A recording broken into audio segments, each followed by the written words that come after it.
pour cette nouvelle année, tu veux enfin être la hit girl que tu as toujours rêvé d'être. Et les hit girls, c'est ces fameuses filles qui ont confiance en elles, qui savent qui elles sont et qui attirent tout le monde autour d'elles grâce à leur personnalité affirmée. Bref, on est sur des meufs très sûres d'elles quoi. Elles ont une aura, une prestance unique, qui sait se démarquer sans non plus vouloir être en compétition avec n'importe qui.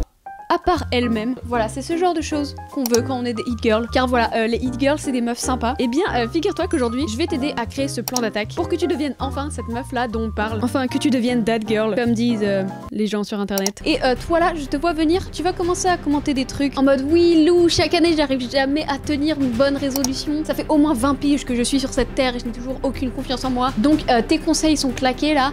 Déjà, de 1, je te permets pas. Voilà, tu te prends pour qui? Tu commences à me critiquer. Ce n'est pas un truc de hit girl ça. Voilà. Eh bien ça tombe bien, aujourd'hui on est là pour changer ça ensemble, main dans la main, pied dans le pied. Dog meet your dog. Of course. Oh, they look so cute. Non, je vais te donner plein d'astuces pour tenir tes résolutions, avoir des goals bien précis, voilà, mettre les choses au plat pour la nouvelle année. Je vais également te donner mes astuces pour tenir ses résolutions tout au long de l'année, car on sait très bien que c'est la partie la plus compliquée. Donc, comme d'habitude, vous savez quoi faire, prenez vos meilleurs carnets, car voilà, comme je vous ai dit, je vais vous balancer toutes mes meilleures astuces. Donc, prendre des notes pour mettre tout ça à plat. N'hésite pas à te mettre dans une bonne ambiance, prendre un plaid, te mettre dans ton meilleur pyjama, je ne sais pas, car aujourd'hui on est là pour faire les choses bien, préparer cette nouvelle année, cette nouvelle étape de ta vie. Voilà, je ne suis jamais dans l'excès. Fais ta meilleure ambiance possible, mets du jazz, j'en sais rien. Je pense que maintenant vous êtes fin prêt à commencer cette vidéo. Alors pour moi, pour commencer cette vidéo, un des trucs les plus importants, ça va être se poser et faire le point sur cette année. Je vous disais de sortir votre carnet, c'était un peu du premier degré, en mode le faire pas nécessairement maintenant, mais une fois que vous aurez regardé cette vidéo, prendre le temps de réfléchir à votre année avant de tourner la page. Je pense que c'est super important parce que chaque année on est super pressé de passer à autre chose et tout, mais on prend pas nécessairement le temps de se féliciter, de regarder, de contempler tous les changements qu'on a eu dans l'année. Genre là, si vous allez dans votre galerie photo et que vous vous remémorez ce qui s'est passé en janvier de l'année dernière, vous serez choqués, il se passe beaucoup en une année. Donc c'est bien de prendre le temps de se dire ok, j'ai fait tout ça, c'est cool, mais bon, je pense que c'est bien pour plusieurs raisons.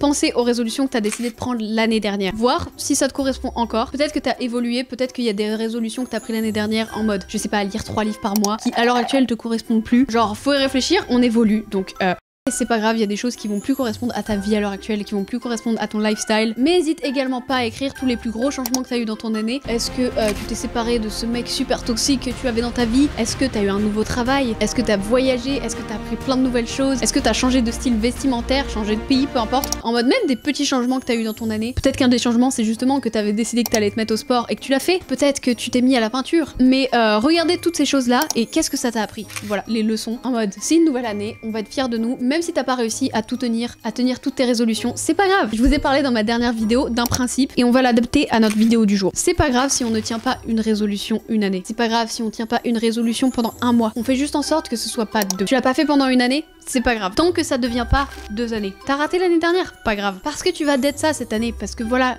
j'arrive avec des super conseils. Alors bon, maintenant que tu viens d'écouter tous mes conseils et que tu as vraiment pris le temps de un peu mettre les choses au point sur ce que tu as fait cette année, voilà, tu as pris le temps de contempler, de te féliciter et je suis fière de toi, je t'applaudis. Tu as déjà fait un step du chemin pour devenir une meilleure version de toi-même pour cette nouvelle année. Toi, tu vas pas commencer à me saouler, je te connais. Et pour moi, un deuxième truc qui va être assez important et qui pour l'instant est très cohérent, voilà, ça va avec ce qu'on vient de faire, ça va être le fait de regarder toutes les choses dont t'es un peu moins fière. Voilà, quelles sont les choses que tu as un peu foirées cette année? Quelles sont les choses où tu te dis oh waouh, j'ai un peu fait n'importe quoi là. Ah c'est vrai, au mois de janvier l'année dernière, enfin cette année du coup, tu vois ce que je veux dire, j'ai fait un peu nimp. J'avais dit que j'allais faire ça, je l'ai pas fait. J'avais dit que j'allais faire du sport, je l'ai pas fait. J'avais pas dit également que j'allais me mettre à la peinture sur toile. Tiens, je l'ai fait 2 mois. Eh bien, ne t'inquiète pas, je ne te juge pas pour ça. Il y a même rien de plus normal, faut pas s'inquiéter. Toi, tu commences trop à avoir ta propre personnalité, on s'entend plus. Mais bref, pour moi, le but, c'est pas du tout de se punir.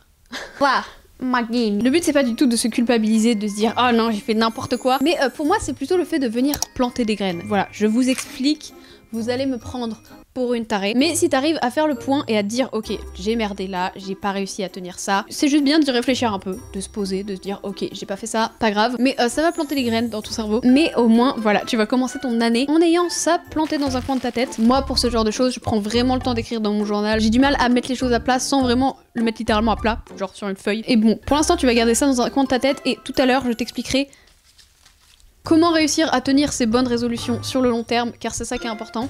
Donc bon, maintenant qu'on a fait tout ça, on va faire en sorte que ça ne serve pas à rien. Et je pense que c'est le temps idéal, le moment parfait pour mettre en place cette nouvelle mentalité de Hit Girl dont je vous avais parlé au début là. Car voilà, si vous avez lu le titre, j'avais appelé cette vidéo... Comment j'avais appelé cette vidéo? Reprendre sa vie en main et devenir une Hit Girl pour la nouvelle année.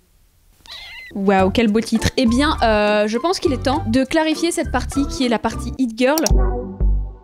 Qu'est-ce que ça implique de devenir une Hit Girl cette année? Qu'est-ce que ça veut dire? Quel est le changement de mindset? Eh bien, écoutez, je pars du principe que c'est vrai que c'est un peu subjectif. Peut-être que vous avez des idées auxquelles je n'ai pas pensé. Et dans ces cas-là, n'hésitez même pas à le partager en commentaire. Voilà, ça peut être fun. N'hésitez pas à partager vos goals. En vrai de vrai. Peut-être que ça pourrait vraiment en motiver certains. Donner des idées à d'autres. Voilà, genre, n'hésitez pas à vous faire des updates. En vrai, ça pourrait être cool. Comme ça, on utilise un peu le mouvement de communauté pour faire un truc fun. Donc, c'est le genre de choses good vibe que je trouve qu'on fait pas assez. Donc bref, je commence à m'égarer là ou quoi. Alors en premier pour moi, il va avoir la confiance en soi. Quel sujet vaste, je sais, quel sujet complexe, j'en ai bien conscience. La confiance en soi, c'est littéralement le point le plus important pour être une Hit Girl. Moi je dirais que c'est littéralement le truc le plus important dans la vie. À partir du principe qu'on a une vie, on a un seul corps. Et bref, du coup j'ai marqué une genre d'astuce qui selon moi rentre vraiment dans le thème de cette vidéo pour vraiment vous donner confiance en vous. Et du coup ça va être le fait de vous donner des goals et les accomplir. Et en fait c'est tout bête parce que c'est littéralement le but de cette vidéo. Et j'ai vraiment les cheveux électriques, c'est une dingue. Mais non mais c'est une vraie dinguerie hein. Je suis en train de devenir électro. Vous avez vu Spider-Man? Pour moi, dans mon évolution vers la confiance en moi, si on utilise des termes un peu deep, ce que j'ai vraiment remarqué, c'est qu'une des choses qui vous permet le plus de vous développer une confiance en vous réelle, qui est basée sur de vraies fondations solides, c'est en fait le fait de vraiment venir vous prouver à vous-même que vous êtes capable de faire des choses, capable de vous tenir à un objectif, capable de vous lancer des défis et les accomplir. Du coup, ce qui est bien, c'est que c'est un peu un objectif vaste, la confiance en soi, mais tu peux vraiment mettre ça dans ta liste des choses à faire, entre guillemets, pour 2025, et combiner ça à vraiment plein d'autres goals. Et au final, à travers l'année, à chaque fois que tu cocheras une case, à chaque fois que tu auras vraiment réussi à te tenir à une résolution, je te promets que tu vas vraiment te débloquer de la confiance en toi. Genre c'est tout bête, mais par exemple moi l'année dernière, un de mes goals c'était le fait de lancer cette chaîne YouTube. Et au début je pensais vraiment que j'avais pas la confiance en moi de me lancer sur YouTube. Ça me paraissait approximativement impossible. Mais voilà, maintenant quand je regarde un an en arrière, bah je me rends compte que le fait d'avoir réussi à me tenir à une chose, m'être donné un objectif et l'avoir accompli, genre j'ai pas nécessairement accompli le goal à 100%, mais au moins j'ai fait les actions. Et ça m'a vraiment fait un vrai boost de confiance en moi. Et des fois on peut dire un boost de confiance en soi que ce soit un peu négatif en mode. Genre si tu vas te comparer à quelqu'un, c'est un boost un peu cheap, un peu facile. Par exemple, si tu dis à quelqu'un t'es moche, sale, moche, eh bien ce n'est pas très gentil. Alors que ça, c'est vraiment un boost de confiance en soi qui va vraiment faire un impact sur le long terme et c'est ça qui est intéressant. Pour devenir une Hit Girl cette nouvelle année, je sais que vous allez être chaud. Ça va être le fait de se concentrer un tout petit peu sur son style vestimentaire. Voilà, un tout petit peu. Je sais que vous l'avez pas vu venir, vous avez peut-être envie de me frapper, désolée. Je parle du style vestimentaire toutes les 2 secondes, je sais, mais écoutez, je fais ce que je veux, c'est ma chaîne YouTube, d'accord? Est-ce que tu peux vraiment être une Hit Girl sans avoir ton style vestimentaire qui te correspond, sans avoir ta propre direction artistique? Je ne sais pas, mais pour moi c'est vraiment un des trucs qui est relié à la confiance en soi. Mais par exemple, je me rends compte chaque année, je me rapproche un peu plus d'avoir trouvé mon style vestimentaire à moi, parce que c'est vraiment un de mes petits goals personnels en mode vraiment trouver mon petit style qui est le mien et de plus avoir envie de changer de style vestimentaire toutes les 2 secondes parce que ça c'est un problème. J'ai vraiment du mal à m'y tenir, mais je crois que je commence à avoir trouvé un truc. Je crois que je viens vraiment de débloquer mon nouveau style vestimentaire cette année et du coup un de mes petits goals personnels c'est réussir à me tenir à ce style vestimentaire que j'ai trouvé et c'est un truc tout bête voilà qui paraît superficiel encore une fois voilà si vous trouvez que je suis quelqu'un de superficiel y a pas de souci vas-y c'est pas très grave. Tu es superficiel connard. Je sais pas je trouve que ça permet de renforcer ta personnalité, renforcer le fait que t'es unique voilà c'est ton style mais en tout cas personnellement ce que j'ai prévu de faire cette année car je vous raconte ma vie, je vous raconte mes objectifs également voilà je vais tout changer, je vais faire un vide dressing carrément.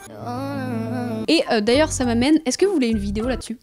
Genre est-ce que vous voulez une vidéo vide dressing en mode je balance tout sur Vinted et vous pouvez acheter mes vêtements si ça vous intéresse, si vous trouvez des trucs qui vous plaisent, on peut être sur un truc sympa donc ok, cette année, on prend soin de soi. Voilà, prendre soin de soi, c'est un peu différent pour tout le monde. On a tous des besoins différents, mais je vous conseille vivement d'analyser les petites choses que vous faites au quotidien, qui pourraient être un tout petit peu modifiées et qui pourraient vraiment vous permettre de prendre soin de vous, quoi. Tu vois ce que je veux dire? Mais par exemple, je sais que j'ai eu des phases dans ma vie où j'avais pas du tout de morning routine. Genre, par exemple, je scroll sur mon téléphone avant d'aller me coucher, je scroll sur mon téléphone le matin, je me réveille et comme j'ai procrastiné toute la journée la veille, j'ai pas du tout pris le temps de ranger ma chambre et quand je me réveille, mais oh, toi tu vas commencer à me saouler. Du coup, coup je me réveille et c'est le bordel. T'es aigri toute la journée et tu prends pas de soin de toi et c'est un énorme bordel. Mais j'arrive un peu plus à avoir une morning routine, une night routine, à faire un peu moins n'importe quoi, à ranger ma chambre avant d'aller me coucher. Parce que voilà, quand je fais ce genre de vidéo, je fous le bordel, ça n'a aucun sens. Donc pareil, c'est vraiment plein de petites habitudes à changer pour pas faire n'importe quoi. Et personnellement, je viens d'essayer de changer une nouvelle habitude. Du coup, je vous ferai une update. Je sais pas si ça m'aura permis d'être une hit girl, mais c'est-à-dire que j'ai supprimé Instagram, Pinterest et YouTube de mon iPad. Wow. Ouais, je sais.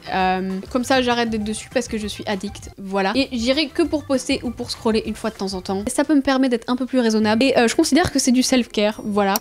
Alors c'est un concept très vaste, je peux pas vous donner de conseils très précis là-dessus, mais voilà, je trouve que c'est un bon rappel, un rappel important pour la nouvelle année. L'entourage c'est vraiment une des choses qui nous impacte le plus au quotidien, qui impacte vraiment qui on est plus que tout au monde, je pense. Donc voilà, n'hésitez pas à prendre un petit temps pour analyser, peut-être que c'est un petit peu excessif, je sais, mais par exemple, est-ce que vous trouvez que vos amis vous tirent vers le haut? Est-ce que vous vous sentez motivé? Est-ce que vous avez l'impression qu'ils vous inspirent? Ou est-ce que au contraire vous vous sentez un peu tiré vers le bas? Vous avez l'impression que ça draine votre énergie? Voilà, une hit girl a besoin de quelqu'un qui va l'aider à briller. Et pas quelqu'un qui va t'empêcher d'expérimenter, d'être qui tu es, de faire des erreurs, de tester des trucs. Donc voilà, comme je vous ai dit, c'est très propre à chacun. Mais on va dire que c'est à méditer, voilà. Mais voilà, je vous souhaite vraiment le meilleur avec votre entourage car c'est très important. Et écoutez, s'il y a des gens toxiques qui sont autour de vous, peut-être que c'est l'année où vous allez réduire un peu votre cercle, ou peut-être que c'est l'année où vous allez vous entourer de nouveaux gens, qui sait. Mais en tout cas, je vous souhaite le meilleur par rapport à ça, vraiment c'est très important. Et écoutez, si vous avez un petit entourage, en tout cas vous savez que je suis là pour vous. Je pense à vous les gars, vous êtes ma mif, d'accord? Bon, on va pas se mytho, il y a beaucoup de gens qui trouvent les bonnes résolutions de la nouvelle année absolument débiles. Voilà, ils trouvent ça débile. Quand tu leur parles de bonnes résolutions, ils te regardent avec un air. Ou peut-être comme ça. Peut-être également comme... Et voilà, il y a quelques personnes que ça rend malheureusement aigri. Ils peuvent pas supporter l'idée de résolution où ils sont en mode espèce de teubé. J'ai une théorie. J'ai une théorie. Pour moi, ces gens-là, c'est des gens qui ont essayé de faire des bonnes résolutions et qui les ont pas tenues eux-mêmes. C'est sûr et certain. Voilà, c'est pas du tout mon avis, c'est sûr et certain. Et pour moi, c'est parce qu'on aborde les nouvelles résolutions de la mauvaise manière. Voilà, on sait pas faire un bon plan qui tient la route. Et c'est pas grave, car moi, je vous apporte des solutions. Voilà, j'ai fait mes analyses en mode je suis devenue Einstein. Je vais avoir... Et pour moi, c'est vraiment parce que les gens, dès le 1er janvier, ils veulent tout changer. Ok, là, je vais faire du sport. Ok, là, je vais commencer à bien manger. Ok, j'ai dit que j'allais apprendre l'anglais à partir de maintenant. Je suis sur Duolingo. Comment on dit en français? Matin, midi et soir, je fais pas n'importe quoi. En mode, je veux tout changer. Et tu leur demandes 6 mois après. Allez, peut-être un peu moins. 5 mois après. C'était quoi tes résolutions? Ils ont oublié. Tu sais quoi? J'ai une anecdote. Hein. J'ai vraiment une anecdote. Si tu me demandes mes résolutions de l'année dernière ou de l'année d'avant, j'ai oublié. Et j'ai une nouvelle théorie, encore plus dingue. Je vais te poser une question. C'était quoi tes résolutions de l'année dernière? Réponds. J'entends...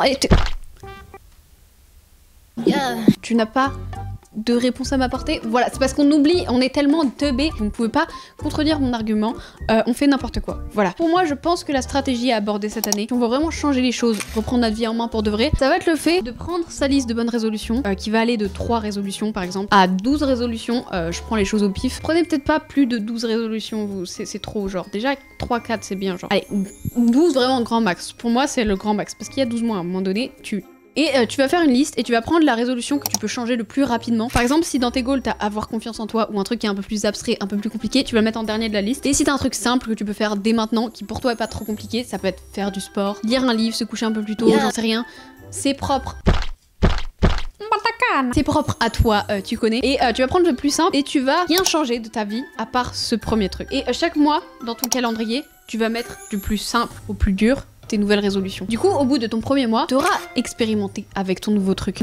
En mode, les termes sont précis. Et faut savoir qu'une nouvelle habitude, ça prend à peu près 30 jours minimum à être mis en place. Genre, on change pas une habitude en 2 jours. Ça ne marche pas comme ça. Et donc bref, au bout d'un mois, ou ça peut être 2 mois, selon le nombre d'habitudes que tu veux changer, bien évidemment, tu vas ajouter à ta nouvelle liste des choses à faire ta deuxième résolution. Au bout de 3 mois, 4 mois, tu vas ajouter ton autre résolution. Et pour bien faire, faut aussi que tu essaies de trouver un moyen de traquer tes efforts. Par exemple, je sais que j'avais fait des petits papiers en mode, c'était vraiment un truc de génie si je peux me permettre. C'est-à-dire que pour traquer ma morning routine, c'est un truc de psychopathe, hein. Si vous pensez que je suis une psychopathe, il y a pas de souci, j'ai mes petits objectifs. Donc voilà, en gros j'ai écrit toute ma morning routine sur un papier et tous les matins je check ça, je vois si j'ai réussi à faire, si j'ai réussi à m'y tenir. Et ça me permet à la fin du mois de faire mon petit rapport en mode ok, est-ce que j'ai réussi à faire ce que j'avais prévu de faire? Et comme ça au moins t'oublies pas, genre. Parce que le nombre de fois où on se dit ok, je vais faire ça maintenant. Maintenant je deviens quelqu'un voilà, de sportif. Pourquoi il y a que le sport comme exemple qui vient? Mais tu vois ce que je veux dire? Maintenant je vais changer ça. ça chez moi. Je suis une personne plus productive, peu importe, on s'en fout. Et au final, on n'arrive pas à s'y tenir. Genre, on n'arrive pas à s'y tenir. Et c'est pour ça que c'est une astuce totalement débile. Beaucoup de gens risquent de considérer que tu es dans l'excès.